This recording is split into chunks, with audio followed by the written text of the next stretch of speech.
అత్యుత్తమ అవార్డుల గురించి చెప్తాను. ముందుగా ధ్యాన్ చంద్ ఖేల్ రత్న అవార్డు గురించి చెప్తాను.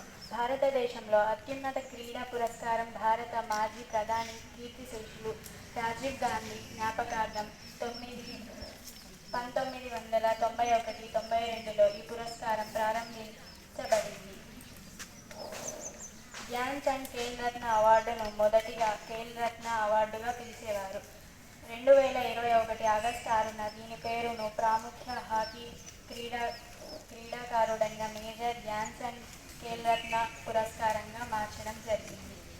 ద్రోణాచార్య అవార్డు. ద్రోణాచార్య పురస్కారం క్రీడలలో అత్యుత్తమ శిక్షకులకు భారత ప్రభుత్వం ఇచ్చే పురస్కారం. 4 సంవత్సరాల స్థిరమైన ప్రాతిపదికన అత్యుత్తమమైన ప్రతిభ కనపర్చి అంతర్జాతీయ పోటీలలో రాణించే క్రీడాకారులను తయారు చేసేందుకు ఈ పురస్కారం ఇస్తారు. అర్జున అవార్డు ప్రతి క్రీడలోని అత్యుత్తమ క్రీడాకారునికి ఇస్తారు.